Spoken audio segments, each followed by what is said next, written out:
Señor le bendiga una vez más, hermanos. Estamos de nuevo junto a ustedes para darle la gloria y la honra al Señor. Estamos agradecidos al Señor que nos permite estar de nuevo junto a ustedes para compartir su palabra. Queremos aprovechar rápidamente a mandar un saludo a todos ustedes que nos miran. Que el bendito Dios de Abraham, de Isaac y de Jacob, nuestro Señor Jesucristo, derrame bendición en este año a cada uno de ustedes que nos escuchan en el nombre de Jesús. Esperamos que ya Dios haya empezado a bendecirlos a partir de este nuevo año. Y empezamos un nuevo año y creemos que Dios nos va a ayudar a compartir la palabra, aleluya, en este nuevo año. Bien, aprovechamos para darle un saludo a nuestra familia, a nuestro hogar, que nos escucha, que nos ve allá a la distancia, donde quiera que ellos estén. Dios me los bendiga. Un saludo a mi madre, en el nombre poderoso de Jesús, a mis suegros y a toda mi familia.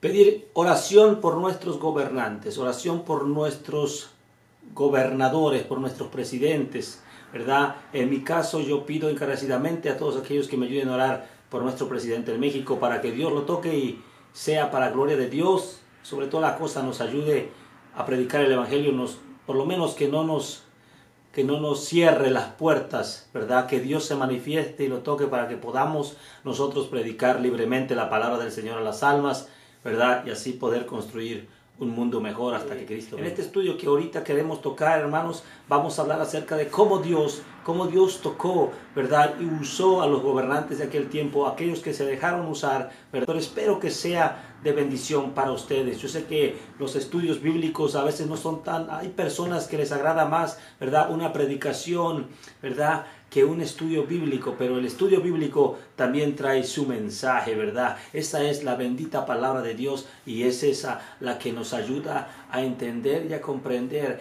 en el error que estamos o cómo podemos arreglar nuestras vidas, ¿verdad? Y sobre todas las cosas recibir la vida eterna. Pues que el Señor bendito de Israel, nuestro Señor Jesucristo, los siga bendiciendo a todos y cada uno de ustedes y esperamos, ¿verdad?, que nos mantengamos firmes hasta el día de su llegada. Y vamos a empezar con este estudio que se llama Esdras y Nehemías. El Señor le bendiga. Bendiciones.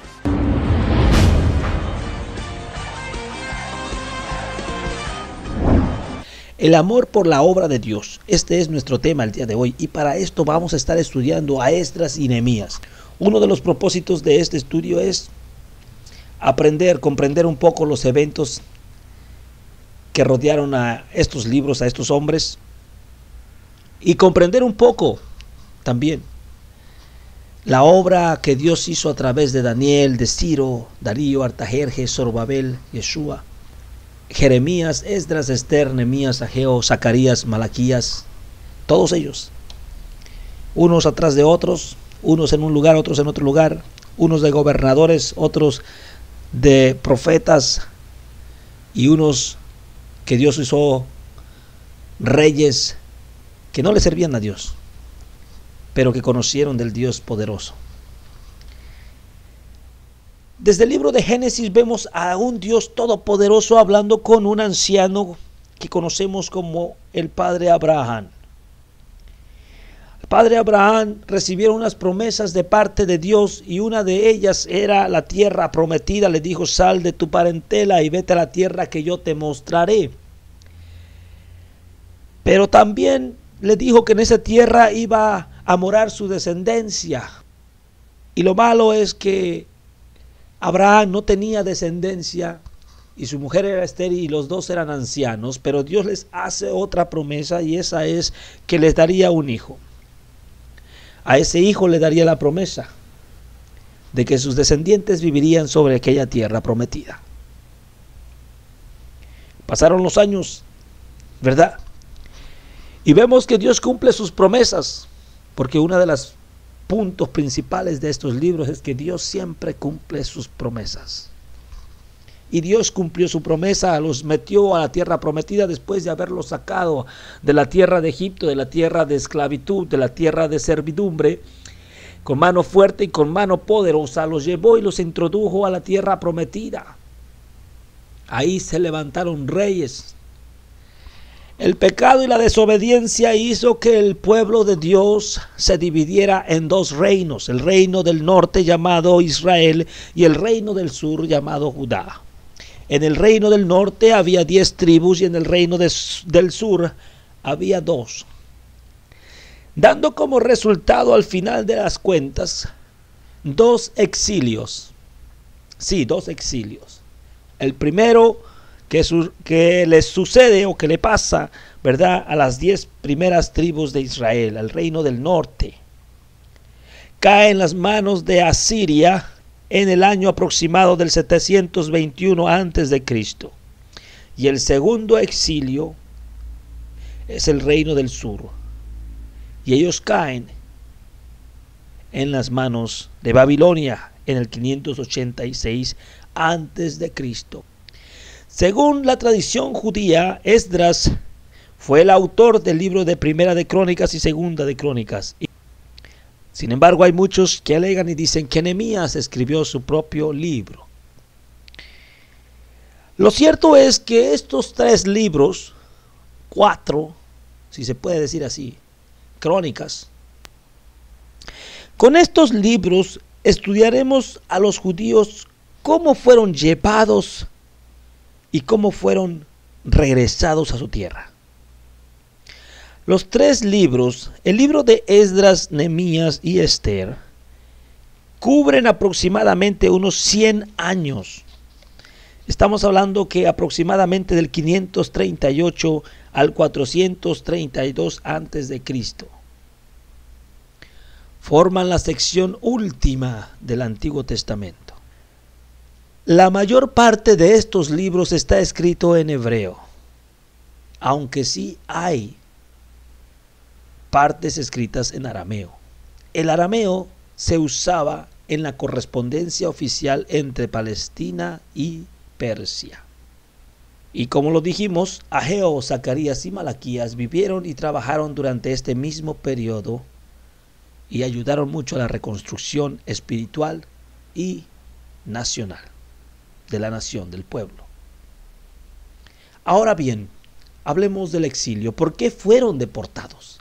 ¿Por qué los llevaron cautivos? El periodo del 586 al 538 a.C. se le llama el periodo del exilio o el exilio babilónico. ¿Qué entendemos por exilio? Muy bien, exilio es que el gran número de israelitas o judíos vivían fuera de la tierra prometida, en países extranjeros. Estos que fueron deportados deben de haber estado preguntándose muchas cosas. Dado que la tierra había sido prometida a Abraham para siempre, probablemente en esos momentos se preguntaban, ¿cómo es que estamos metidos en este problema? Si Dios realmente le ha prometido la tierra a nosotros, su pueblo, ¿por qué ahora estamos siendo llevados cautivos, lejos de nuestra tierra? ¿Qué pasó? Si Dios había prometido que no faltaría rey de la descendencia de David sobre nosotros, ¿por qué ahora no hay en el trono de David un rey? Probablemente debieran haber estado preguntándose, ¿por qué si Dios escogió a Jerusalén y su templo para morada, hoy está destruida? La respuesta, por supuesto, era el pecado. Dios promete bendecir a su pueblo, pero también promete traer juicio si no obedece. En Deuteronomio 28, especialmente los versículos 32 y 37, nos hablan de eso. También Levítico 26, versículo 34 al 39. Y es por esto que muchos piensan que fue necesario escribir en estos mismos tiempos los libros de Primera y Segunda de Reyes y Primera y Segunda de Crónicas, porque en ellos vemos y nos responden todas las preguntas. Al mirar el comportamiento de los reyes, de los ministros y de todo el pueblo, concluimos pues que la desobediencia fue el motivo, la causa de la deportación. Pero Dios había también prometido que después de un juicio vendría la restauración. Y es a lo que llegamos, a lo que llamamos el regreso del exilio. Y en el 539 a.C., después de que los persas hubieran, ¿verdad?, tomado el control y dominado al imperio babilónico, y llegó ahora a ser el poder dominador del mundo, a la cabeza del rey Ciro, Ciro publicó un decreto donde autorizaba el regreso de los judíos, quienes quisieran volver a Judá y reedificar su templo. El decreto era una promesa de parte de Dios que se estaba cumpliendo. Aquí vemos una vez más una promesa de parte de Dios que se está cumpliendo. Dios siempre cumple sus promesas. Y este decreto de permitir a los judíos volver a Jerusalén, promulgado poco después de que Daniel hubiera leído la escritura de la pared en la que se declara que Babilonia sucumbiría ante Persia, el cual sucedió esa misma noche. Daniel 5:30 nos dice así: la misma noche fue muerto Belsasar, rey de los caldeos, y Darío de Media tomó el reino siendo de 72 años. Siendo de 62 años. Podemos comparar, si alguno tiene alguna duda de esto, con Daniel capítulo 1, versículo 21.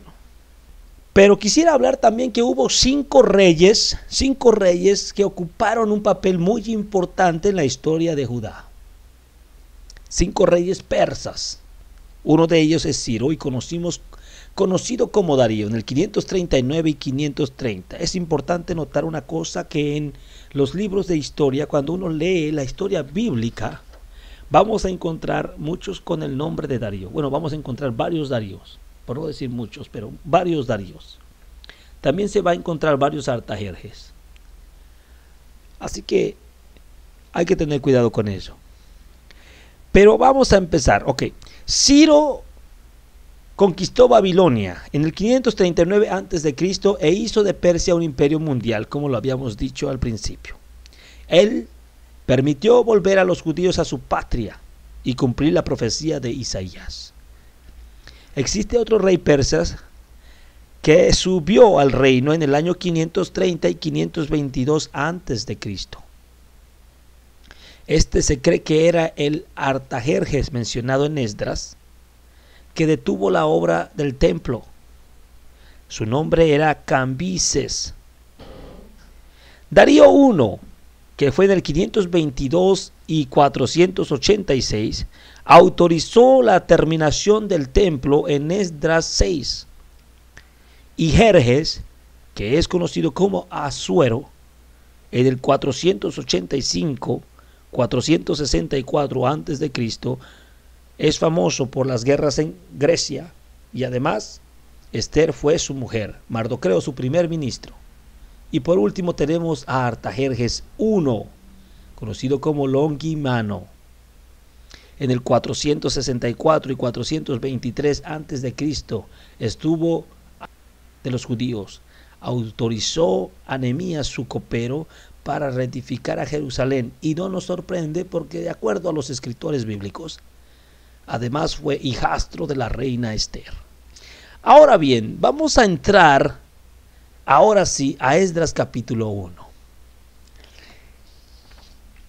Esdras capítulo 1 nos dice que en el primer año de Ciro, rey de Persia, para que se cumpliese la palabra de Jehová por boca de Jeremías, despertó Jehová el espíritu de Ciro, rey de Persia, el cual hizo pregonar de palabra y también por escrito por todo su reino, diciendo: así ha dicho Ciro, rey de Persia: Jehová, el Dios de los cielos, me ha dado todos los reinos de la tierra, y me ha mandado que le edifique casa en Jerusalén, que está en Judá.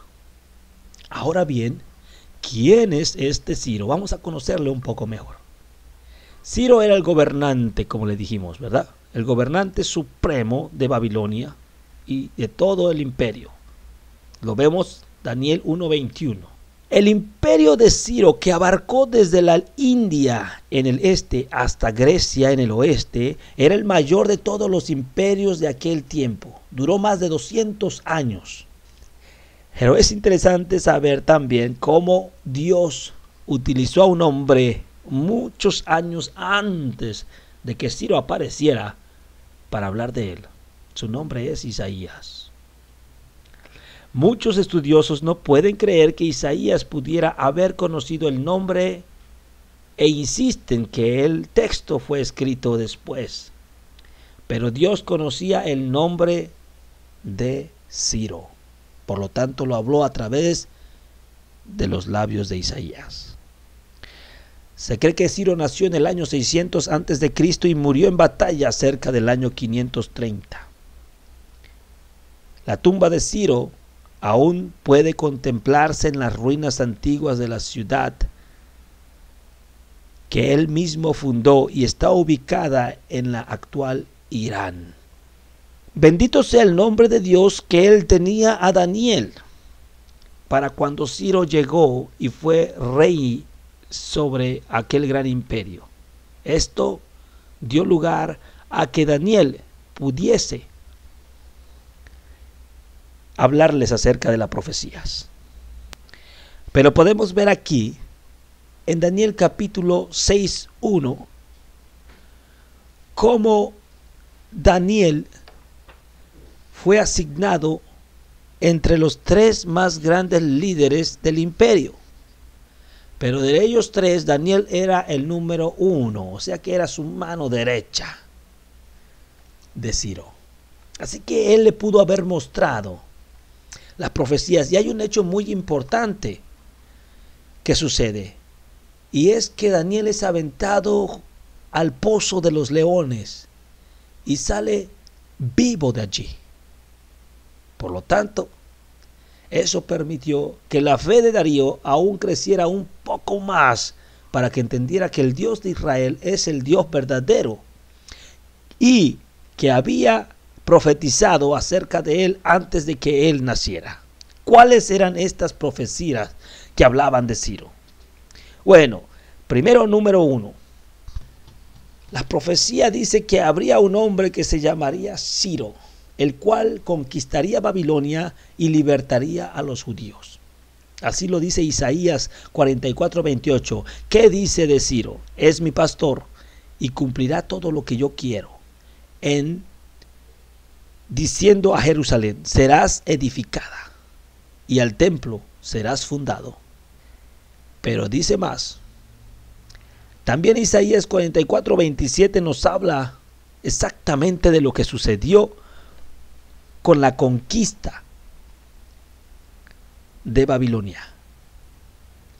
Los babilónicos se sentían muy seguros porque era conocida como una ciudad que estaba rodeada de agua. Había ríos grandes y la ciudad estaba rodeada de agua.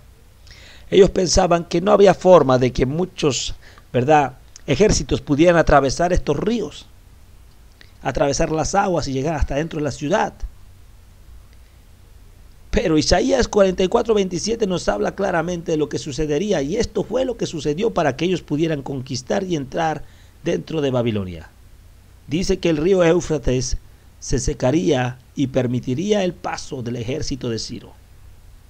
Isaías 44:27 dice que dice a lo profundo, sécate, y tus ríos haré secar. Así lo dice Jeremías, así lo dice Isaías 44:27. Dios dijo que las puertas de la ciudad estarían abiertas para cuando Ciro llegara.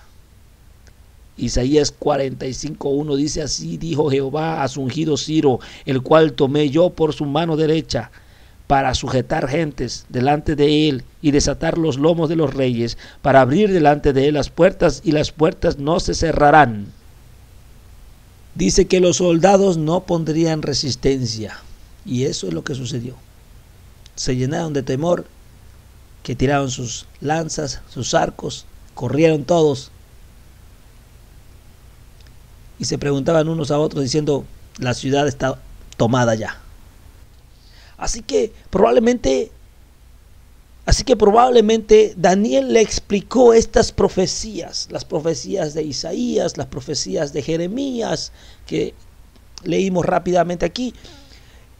Y se imaginan a Daniel explicándole estas cosas para que entendiera que Dios tenía un propósito con él, con Ciro. Y por eso, una vez que entendemos esto, podemos entender este segundo versículo en Esdras capítulo 1, versículo 2, cuando dice así: así ha dicho Ciro, rey de Persia: Jehová, Dios de los cielos, me ha dado todos los reinos de la tierra y me ha mandado que le edifique casa en Jerusalén, que está en Judá. Ahora entendemos cómo Jehová, Dios de los cielos, le ha hecho entender a Ciro que él es el que le ha dado el trono de todas las naciones, el trono supremo de arriba, ¿verdad? Porque era el imperio más grande y poderoso de esos tiempos. Y él ahora entiende cómo es posible, a través de la vida de Daniel, a través de que Daniel está ahí con él, y Daniel le explica las profecías, y no solamente eso, sino que vemos el acto en el cual Daniel sale vivo de entre los leones. ¿Cómo le habló Dios a Ciro? A través de Daniel, a través de las profecías, a través de su palabra. Y sigue diciendo en el capítulo 3: quien haya de entre vosotros de su pueblo, sea Dios con él, y suba a Jerusalén, que está en Judá, y edifique la casa a Jehová, Dios de los cielos. Él es Dios, la cual está en Jerusalén. El decreto había llegado, el tiempo de volver estaba abierta la puerta. Podían volver, pero no se les iba a obligar. Los que quieran pueden volver, pero hay una tarea para los que vuelvan. Hay una petición, es reedificar, reconstruir el templo de Dios. Hay una gran diferencia entre el tiempo que Israel estuvo cautivo en Egipto, que él fue soyugado, que fue esclavo, que sufrió mucho, al tiempo que Israel estuvo cautivo en Babilonia. Hay una gran diferencia. En Babilonia fueron más libres. Se les dio oportunidad de crecer. Muchos judíos habían hecho negocios. Muchos judíos tenían buen dinero, buena posición, y no se les fue fácil regresar a una tierra que estaba sola, en manos de enemigos, ciudad destruida, templo destruido, y no había mucha prosperidad, por decirlo así.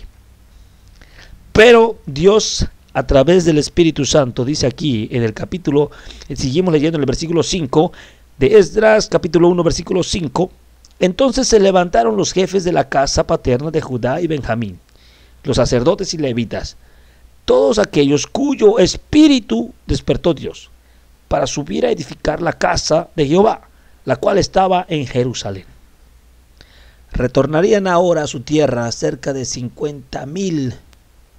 Lo cierto es que la mayoría de los judíos, como lo dije hace un rato, vivían fuera de la tierra prometida, pero no volvieron a Jerusalén. A Jerusalén, nos dice el versículo 11, nos habla de Sesbazar. ¿Quién es Sesbazar? De acuerdo al versículo 8, es un príncipe de Judá. Y Esdras capítulo 5, versículo 14 nos dice que Ciro lo había puesto como gobernador de Jerusalén. Pero Ageo, capítulo 1, versículo 1 nos dice que el gobernador se llamaba Zorobabel. Entonces entendemos que son las mismas personas. Zorobabel y Sesbazar es el mismo. Ahora bien, vamos a seguir leyendo el capítulo 2, 1, que nos dice así: estos son los hijos de la provincia que subieron del cautiverio, de aquellos que Nabucodonosor, rey de Babilonia, había llevado cautivo a Babilonia, y que volvieron a Jerusalén, a Judá, cada uno a su ciudad, y los cuales vinieron con Zorobabel y Jesúa. Y ahí en adelante, ¿verdad?, sigue una lista de todos los que habían regresado junto con Zorobabel, que es Sesbazar, que era el gobernador, quien se iba a hacer cargo de las cosas civiles, del orden de la nueva ciudad que iban a reconstruir. Pero también iban los levitas, y iba Jesúa. Jesúa es un sacerdote. Vamos a dejarlo por ahí ahorita. Entonces, esta lista nos da un total de 42,360 según cuando seguimos leyendo. Pero si hacemos las cuentas, no nos sale exactamente el número. Hay un exceso de 11,000. Se cree que debe de haber sido de los exiliados de las otras tribus que en el camino, que en el trayecto hacia Jerusalén se fueron uniendo a la tribu y a los que iban de regreso a la tierra prometida. Por eso es que hasta el día del Nuevo Testamento podemos encontrar que se habla de las 12 tribus de Israel. Porque hubieron unos cuantos de las otras tribus que se habían perdido, que le llamaban así las tribus perdidas de Israel, que regresaron. Probablemente no eran muchos, la mayoría era de Judá. Ahora bien, ¿quién es Zorobabel?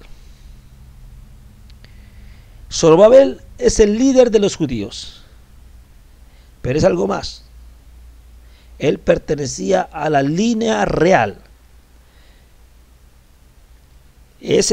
Nosotros podemos ver que esa línea real se extiende hasta David, y como tal formaba parte del cumplimiento de la promesa de Dios de que siempre habría un descendiente de David en el trono. Ahora él era el gobernador, el líder de la ciudad de Jerusalén, un descendiente directo de David, Zorobabel. Y Zorobabel es un símbolo, y hay profecías sobre él. Era el que habría sido rey si hubiese habido un reino.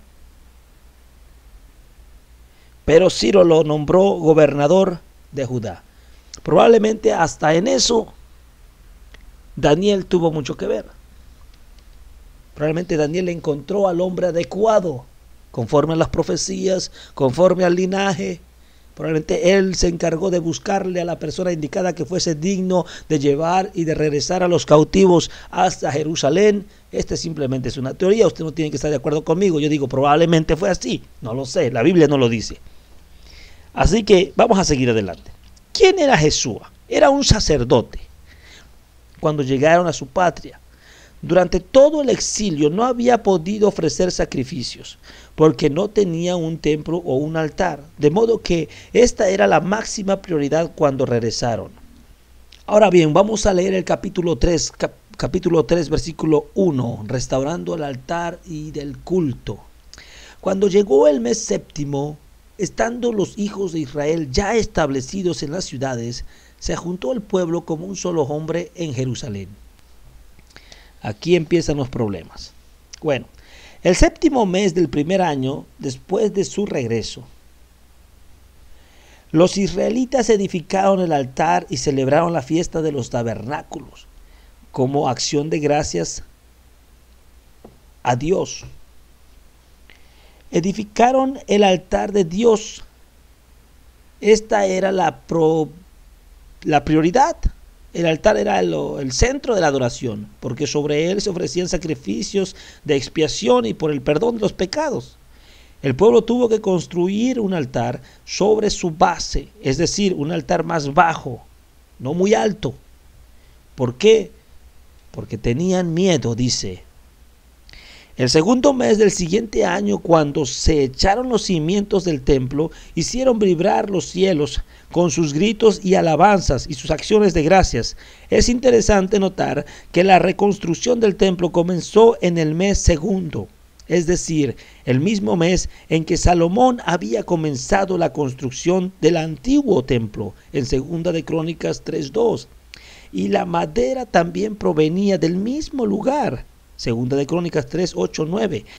Pero los más viejos, dice la palabra, que habían conocido el primer templo, lloraban incontemiblemente, porque el nuevo templo parecía algo pequeño comparado con el de Salomón.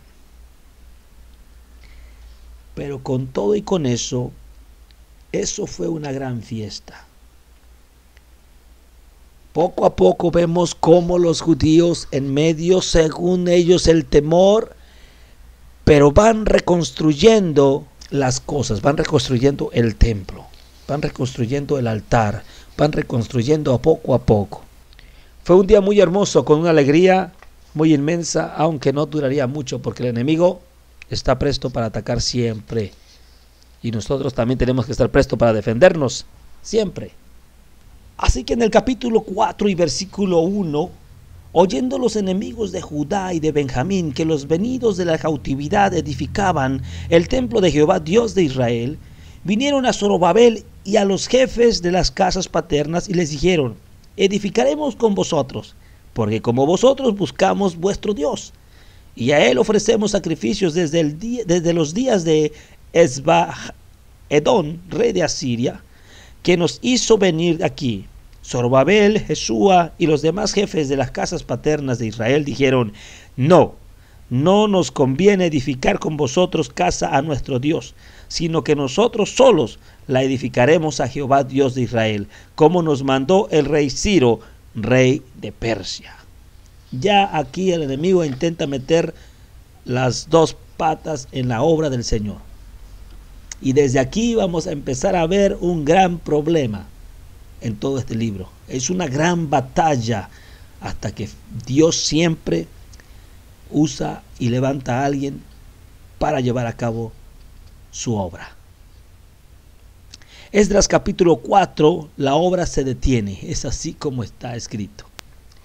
Habían estado alegres, contentos, habían hecho, ¿verdad?, temblar la tierra con su alabanza, con su grito, con su verdad, con sus lágrimas, y había sido algo hermoso, y empezaron a edificar, y de repente se levanta el enemigo, viene, ¿verdad? Y primero se trata de infiltrar.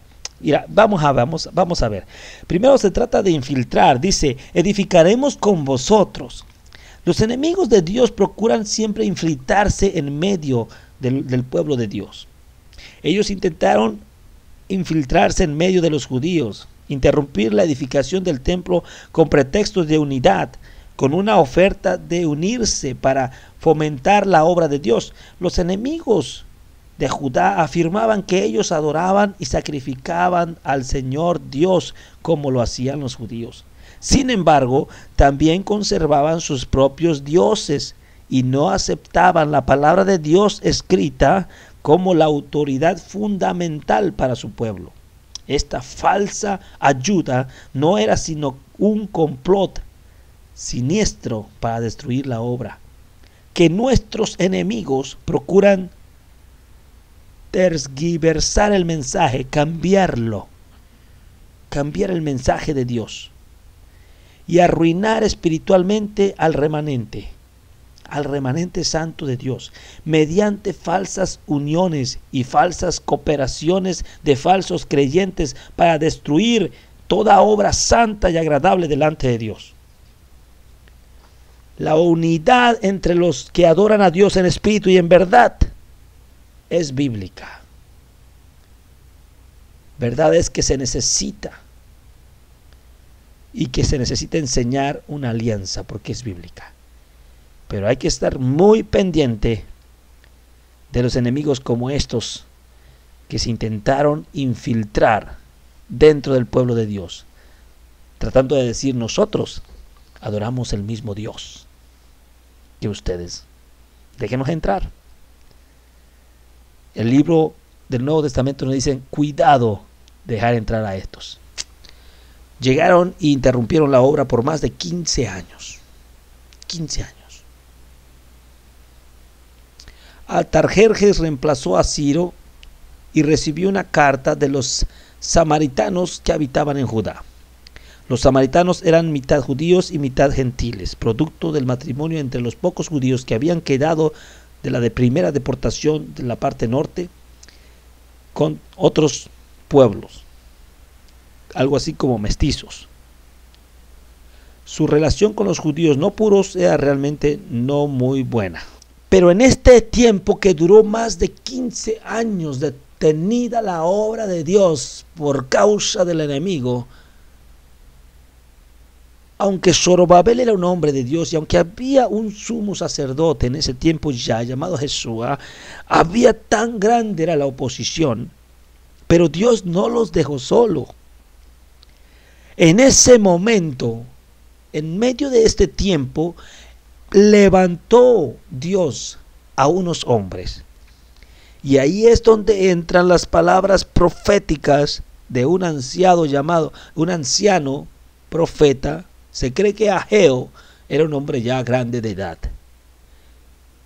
Pero allí entró la profecía de Ageo y de Zacarías. El mismo capítulo 5 nos dice: y profetizaron Ageo y Zacarías, hijo de Ido, ambos profetas, a los judíos que estaban en Judá, en Jerusalén, en el nombre del Dios de Israel, quien estaba sobre ellos. Entonces se levantaron Zorobabel, hijo de Salatayel, y Jesúa, hijo de Sadoc, y comenzaron a reedificar la casa de Dios que está en Jerusalén, y con ellos los profetas de Dios que les ayudaban.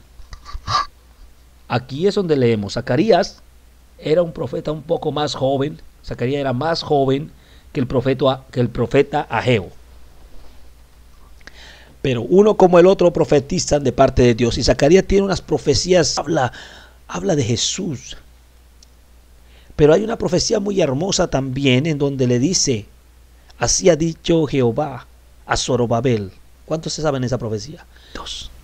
No es con fuerza, no es con ejércitos, es con mi espíritu, ha dicho Jehová. Qué hermosa profecía. Bueno, Ageo y Zacarías se levantan. 16 años después de que se permitiera a los judíos volver a su patria, se reanudó el trabajo en el templo con el estímulo de los profetas Ageo y Zacarías. ¿Qué es lo que ellos profetizaban? Capítulo 1, versículo 3. Entonces vino palabra de Jehová por medio del profeta Ageo diciendo: es para vosotros tiempo, para vosotros, de habitar en vuestras casas atesoradas. Esta casa está desierta. Esta fue una de las profecías de Ageo, donde les dice: parece correcto, ¿verdad? 15 años pasaron. En medio de estos 15 años ellos están viviendo una vida y uno dice: no, pues todavía no es el tiempo de Jehová, todavía no es el tiempo de Dios, todavía no es el tiempo de Dios. Pasaron los otros años, todavía no es tiempo de Dios. La obra iba quedando allí, no sé si la limpiaban o la hierba crecía, no lo sabemos. Ahí estaba el templo abandonado, todo se había quedado a la mitad. Y las personas seguían trabajando y reedificando sus casas, amueblándolas y poniéndolas bonitas, mientras que la casa de Dios estaba abandonada. Y esto vino de parte del Espíritu Santo y tomó a este hombre anciano llamado Ageo y empezó a profetizar. Y el versículo 7 de su profecía dice: así ha dicho Jehová de los ejércitos: meditad sobre vuestros caminos, subid al monte, traed madera y reedificar la casa, pondré en ella mi nombre y seré glorificado, ha dicho Jehová. Aquí viene algo para mí a veces, pero bueno, voy a dejarlo más para adelante. Versículo 14 dice: despertó Jehová el espíritu de Zorobabel, hijo de Salatayel, gobernador de Judá, y el espíritu de Jesúa, hijo de Sadoc, sumo sacerdote, y el espíritu de todo el resto del pueblo.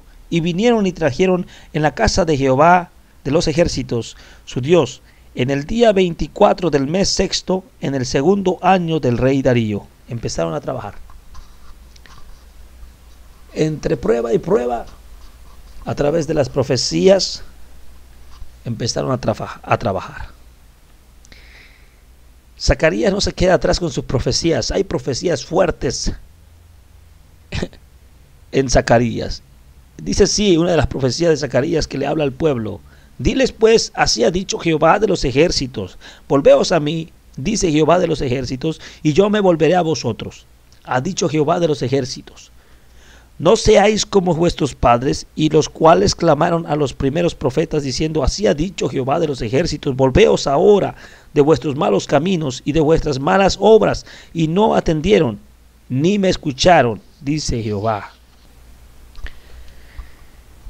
Así que así, como había dicho, ellos llegaron y vivieron, hicieron sus vidas, trataron de edificar, o vinieron pruebas y después dijeron: bueno, si es el tiempo de Jehová, no nos estuviera pasando lo que nos pasó. Yo creo que no es el tiempo de Jehová todavía. Y dejaron las cosas como estaban. Pero entonces el Espíritu de Dios vino después de un tiempo sobre los profetas y empezaron a profetizar. Entonces entendieron que Dios quería que edificaran el templo aún en medio de las pruebas. Es que a veces nosotros pensamos: no, es que esta no es la voluntad de Dios. porque nos encontramos con pruebas, con dificultades. Dios nos llama a la salvación y en el momento en que aceptamos a Cristo tenemos pruebas y tenemos tribulaciones y decimos, no, yo creo que todavía no era el tiempo de Dios que yo de aceptar a Cristo, entonces me voy para allá. Y dejamos las cosas de Dios porque pensamos que no es el tiempo de Dios. Ya cuando sea el tiempo de Dios, Él me va a traer. Y no es así. Él quiere que nosotros sigamos en el propósito de Dios y sigamos trabajando en la obra de Dios y sigamos en lo que hemos empezado para Dios en medio de las pruebas. En medio de las pruebas. Hay momentos en que Dios abre las puertas, pero hay momentos en que el Espíritu de Dios entra sobre el ser humano para atravesar esas puertas porque son del enemigo y que no se quieren abrir más que con el Espíritu de Dios. En los versículos 3 al 17 se nos dice que una vez más los enemigos de Dios intentaron parar la obra de Dios después de que ellos vieron que todavía seguían adelante a pesar de todo lo que estaba sucediendo. Que una vez más, después de que ellos empezaron otra vez a través de las profecías del profeta Ageo y Zacarías y volvieron a levantar al pueblo para seguir reconstruyendo y cuando ellos, los enemigos de Dios, los enemigos de la obra, vieron que ya estaban otra vez reconstruyendo, entonces volvieron a tratar de detenerla, pero no podían detenerla. Esta ocasión no le hacían caso, ellos seguían edificando y seguían construyendo, pero ya en este tiempo el reino había cambiado y había pasado de mano de Artajerjes a Darío I. Aquí aparece otro Darío, que es del 522 al 486, y en esta ocasión fue para bien. Queriendo hacer un mal, como la primera vez les dio resultado, intentaron hacer lo mismo la segunda vez, pero en esta segunda vez Dios había hecho ya los cambios, y en esta ocasión fue para bien. En el capítulo 6, versículo 1 leemos: entonces el rey Darío dio la orden de buscar en la casa de los archivos donde guardaba los tesoros allí en Babilonia. Y este fue el resultado de la búsqueda. Ahora pues, Tatnai, gobernador del otro lado del río, y Setar-Bosnai, y vuestros compañeros, los gobernadores que estáis al otro lado del río, alejaos de allí. Dejad que se haga la obra de esa casa de Dios, que el gobernador de los judíos y los ancianos reedifiquen esa casa de Dios en su lugar.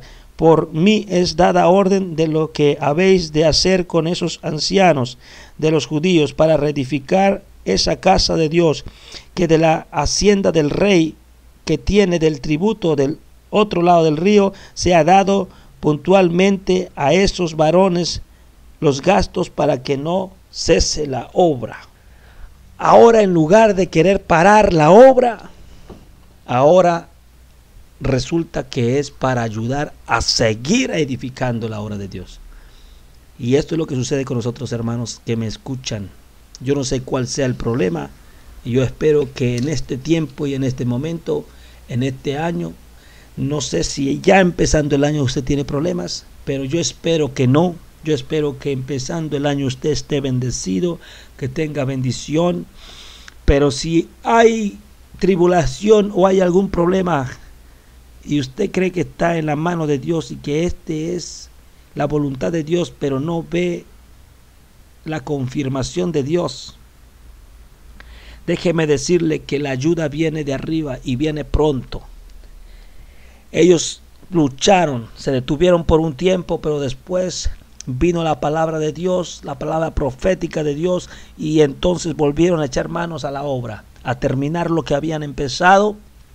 Y yo no sé qué hayan empezado y todavía no se haya terminado, pero es tiempo de terminar lo que se empezó. Alabado sea el nombre de Jesús.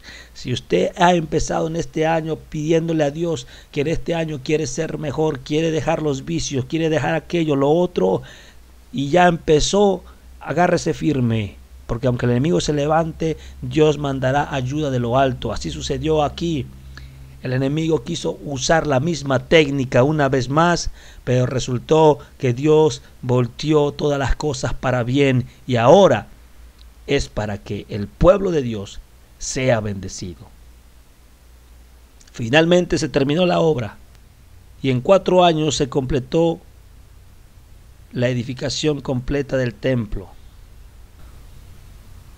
El templo se terminó en los años 515 y 516 a.C., 21 años después de haberse echado los cimientos. Hermanos, yo espero que no se hayan dormido y que la palabra del Señor haya traído una bendición a su vida, algo que los haya alentado para seguir adelante en medio de cualquier prueba y tribulación. Sabed que a los que aman a Dios, Dios, ¿verdad?, siempre está con ellos. Todas las cosas le ayudan a bien, dice su palabra. Aquí termina nuestra primera parte. Yo le doy gloria y honra al Señor que me permite compartir con usted esta palabra, ¿verdad? Queremos agradecer al Señor por todas sus bendiciones. Hubo 3 deportaciones, hubo 3 regresos. Este fue el primer regreso. Zorobabel y Jesúa fueron los líderes principales en este tiempo, y cuando bajaron la guardia, Dios levantó profetas como Ageo y Zacarías, que pues le dieron un empuje a través del Espíritu Santo para seguir adelante en la obra de Dios. Así que, hermano, no te dejes caer ni te dejes vencer. Nos vemos en el próximo estudio. Pedir que Dios llene tu vida de bendición y te dé fortaleza, como lo dijo el profeta Zacarías. Como lo dijo el profeta Zacarías, no es con fuerza, es con el Espíritu de Dios, mi hermano. Seguir adelante aunque haya prueba y tribulación.